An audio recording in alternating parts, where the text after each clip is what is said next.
I read and hear some really interesting comments on the internet. And today I was reading about Firewall Dragon can come back because, well, he will come back because they just made a Firewall Xceed monster. Hold the fuck up here, Mr. Internet Troll. Alright, first up, that's not how this works. I'm gonna tell you why that ain't how this works, okay? Come on now. Marketing and the competitive player base, sometimes they're one and the same. Let's dig into this discussion, shall we?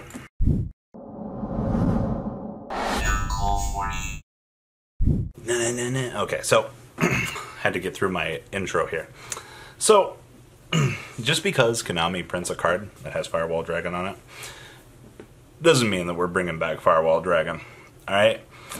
But Rob, we can just errata him. It's okay. Alright. First up, call it what it is. Firewall Dragon might receive an errata at some point. It's not going to be anytime soon. Number 2, Yugioh, you remember whose name is anymore.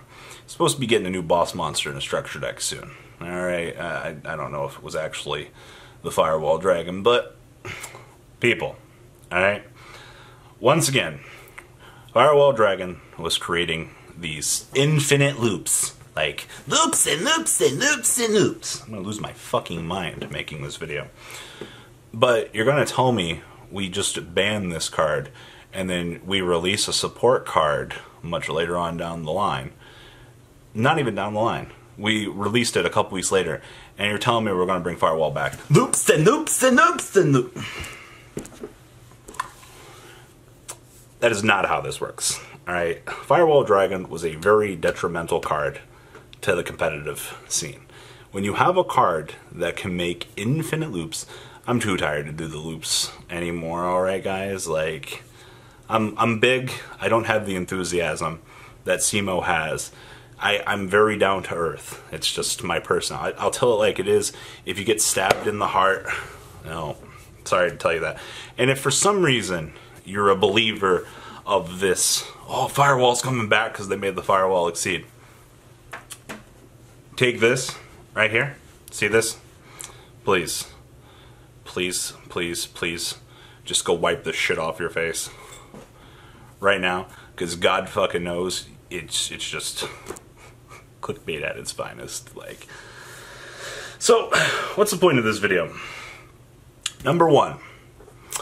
You have to use logic with these things. You need to understand that when Konami produces a card such as Firewall Dragon, in all intents and purposes, it wasn't broken at the beginning. We know this. We lived it. It was a fun old fucking time with good old Firewall Daddy, alright?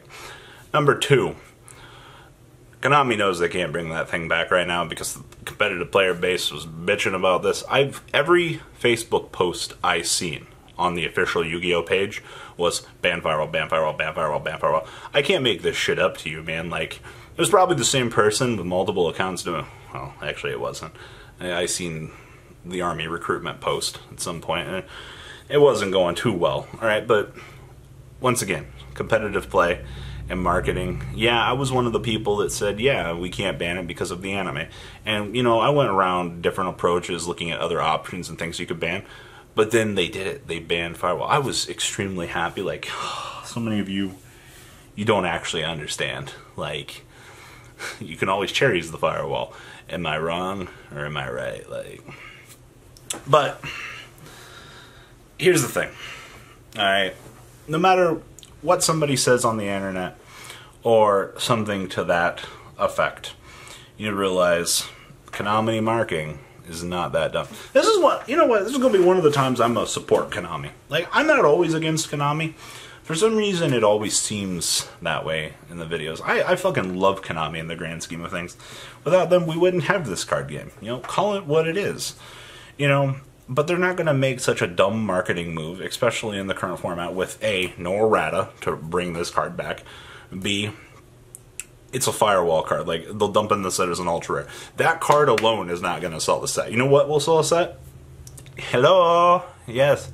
Oh, it's Needle Fiber. Oh, I heard you guys really want this card. Oh, right, we can put this in a fucking set. And you're all going to spend your money because the card is that dumb. Ladies and gentlemen, I understand marketing, as should you. So easy. If you put a highly desired card inside a set, let's look at the Duelist Power set coming out here in a couple weeks. If you put a sought after card, you know what? Let's fucking put 30 sought after cards in the fucking. You know what? You fucking need some other shit too. Oh, fucking, we got you. Ash Blossom alone was enough to sell a set.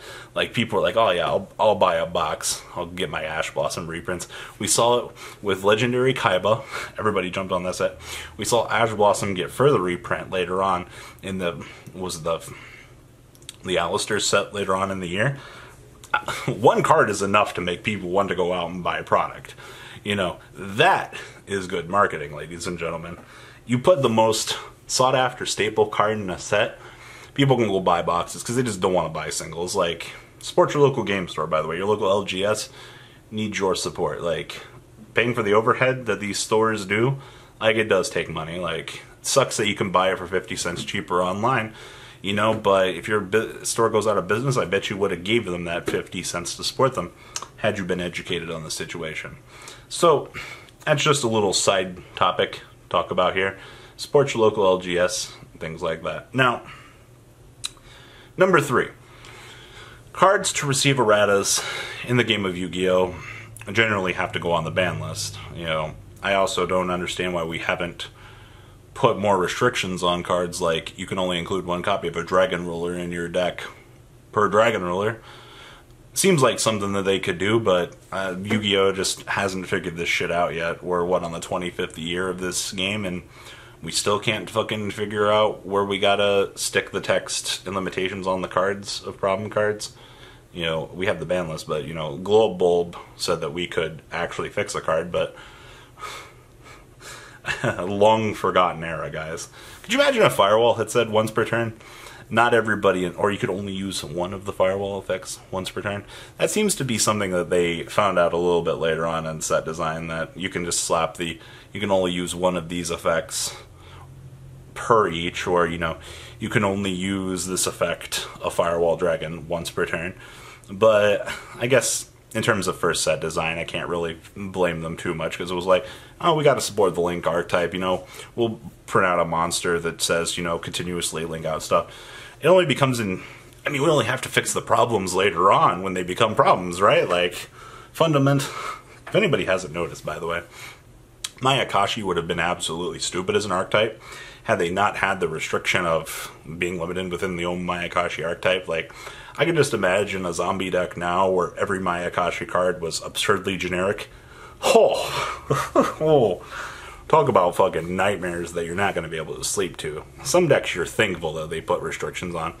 Other ones, you're not so much. So, once again, ladies and gentlemen, Firewall Dragon will not be coming back anytime soon. To those of you that so graciously want to disagree with me, I welcome it in my comment section. Please feel free to just start lighting me up. It's a normal day in the office, it seems.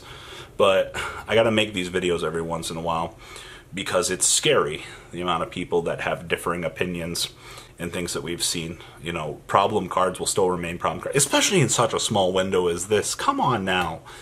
Like, they have to literally go errata Firewall Dragon, reprint the damn thing in the TCG for us to want to get it.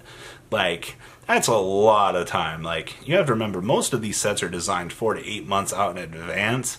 Probably longer, because you have to remember, like, TCG sets, like 6 months, 4 months maybe, out, plus design time and printing time. Like, you're probably looking at a year, if not more, in design time out for set releases. So you'll have to remember, like, cleaning up a problem like Firewall Dragon to get it errata at this point is going to fundamentally get time, especially if we've just moved it off of the game, putting it into the category of, oh, hey, we can errata this now, which means we have to reprint the card. Okay? Well, once again, everything I just said proves to be true in the industry. Like, it takes these fundamental, but fucking what does Camel Robbie know? Just sitting here in the back learning as much as he can about the fundamentals of this game.